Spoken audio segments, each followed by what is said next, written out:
Thank you, Lieutenant Governor and Representative Moon. It's a pleasure to be here today. It's great to see so many people out here to learn about what's going on in the Idaho Capitol this session. I want to talk about grocery tax repeal.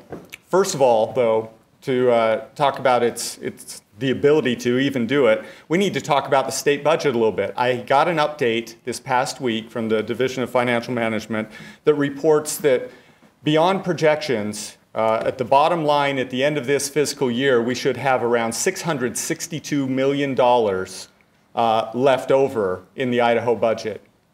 The plan was to have about $54 million left over just in case. They always work kind of a cushion into our state budget. Just for perspective, our entire state general fund budget is right around $4 billion, just short of $4 billion. This next year is projected to be above $4 billion. So having a surplus, I'll call it a surplus, of $662 million is quite significant. This comes about largely because tax collections, and by the way, I don't call them tax revenues. It sounds like the government was doing something to earn that from you. I call it tax collections. Tax collections have come in higher than expected, to the tune of over $330 million more than expected. And because of COVID restrictions and stuff, some agencies haven't spent all they needed to. The governor held back some spending. And so on net, we're at $662 million left on the bottom line projected at the end of this year. That's like going to the store and paying $20 when the tab is coming to $16. What do you expect to happen? Do you expect the store to hold on to that $4 and use it for improvements or to clean the floors? No, you expect the change, don't you? The state has collected more of your money than it said it required to run the state's operations. It owes you the change. One way to give you the change is grocery tax repeal. We have passed grocery tax repeal in the past. I don't know if you remember the year 2017. It passed with a supermajority in the House of Representatives, House Bill 67 in 2017. It passed with a supermajority in the Senate. And it went up to the governor's desk close to the last day of the session. It sat on his desk and sat on his desk and sat on his desk. And day 11, after the legislature adjourned, he finally decided to veto the bill. It's interesting, the state constitution gives him 10 days after the legislative session to do a veto. We went to the Supreme Court. 30 legislators signed on to a lawsuit saying that the governor violated the state constitution by trying to do the veto. So we were trying to enjoin the Secretary of State to not certify that bill. Well, the Supreme Court agreed with us in principle, but did not agree with us in terms of consequence. They gave the governor a pass and said, don't do it again. In fact, in the future, we're going to make sure it's 5 days after a legislative session. So here we are, still without grocery tax repeal. It's been proposed last year, and it got held in committee. I have proposed 2 such grocery tax repeal bills.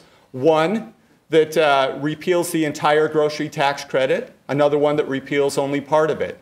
The chairman of the House Revenue and Taxation Committee has a couple of options dealing with grocery tax repeal that gives different effects on the bottom line. And I just want to give you a few details of this and why it needs to happen. The grocery tax repeal would say that all groceries, as defined by the SNAP federal program, which they use for EBT purchases. So grocery stores already know what groceries qualify under this. It would be very easy to implement. The estimation is about $246 million of less sales tax revenue. However, we have a tax relief fund that's been building up from the internet sales tax. Remember that? You pay an internet sales tax. Did you know that? The only reason it passed in Idaho was the promise that any money generated from it would go back to the taxpayers in the form of tax relief. Here's a great way to do the tax relief. Using $115 million of that tax relief fund would reduce the impact on the general fund balance from this. Also, we raise the revenue sharing so that counties and local governments will not feel the pain of having less sales tax revenue coming to them. All net, we include all that together, and it affects the general fund by about $43 million. Now remember, I said $662 million of extra money on the bottom line. Grocery tax repeal would only affect that by a small fraction, $43 million. There's still plenty of room to do income tax cuts, to do property tax cuts and keep local governments whole, and to do other sales tax cuts. I've heard, I've heard in the hallways around the Capitol that there might be another tax bill coming, but that's all I've heard. We actually have in the chairman's office 2 grocery tax repeal bills. One of them that repeals only part of the grocery tax credit, making sure that no Idahoan would have their taxes go up because of this. Everyone would have a tax cut. On total, it'd be $130 million of tax cut. I know I've thrown a lot of numbers at you, but here's what you need to know. The House Revenue and Taxation Committee has a grocery tax repeal bill that would be worth $130 million of tax relief to Idahoans. There is a lot of money flowing around this Capitol. I've heard of no other firm commitments to tax cuts coming this year. This is the only one that is in draft form in somebody's office ready to go. It needs to happen. I've heard rumors that there might be a tax package with a gas tax increase attached to it. Did you know that you pay 32 cents a gallon for gasoline tax? Do we need to do more of that when there's $662 million on the bottom line? I don't think so. I think it's time Idahoans got tax relief. A lot of hardworking families and businesses have had a hard year. Nonetheless, there's a lot of money on the bottom line because of a lot of relief money flowing into Idaho. It needs to go back to the taxpayers. It's time to do it. Contact your representatives and senators. Contact the chairman of the House Revenue and Taxation Committee, Representative Harris, and let him know that at least we deserve a hearing on that, and our representatives should be able to vote on perhaps the only significant tax relief that's on the table this year. Do I stand for questions now, or? Yes, you do. Okay. Thank you.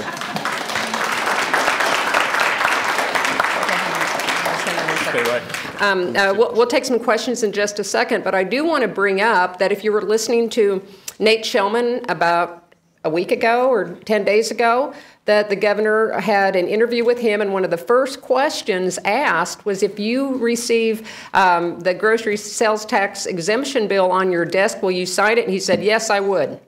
So I don't know if any of you remembered that, but I'll be sure to cut the clip for next week just in case.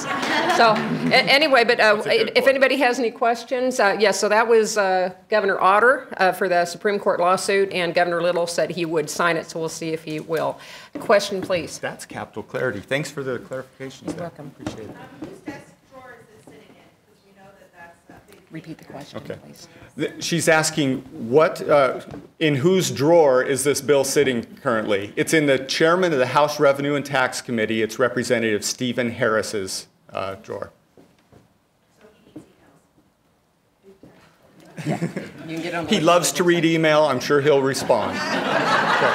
Roxy? Okay.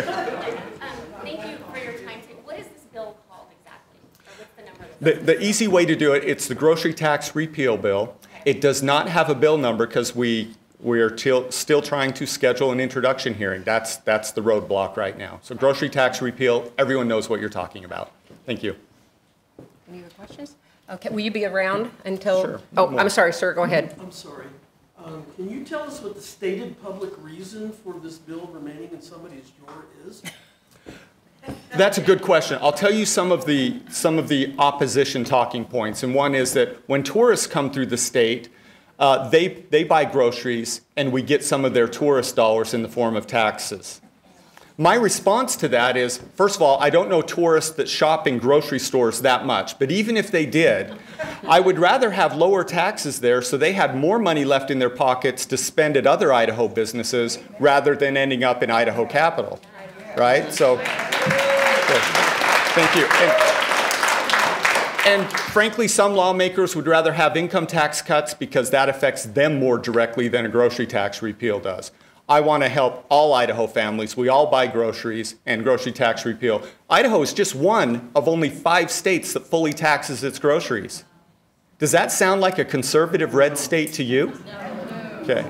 We can get there, though. Thanks. Thank you. Uh-huh.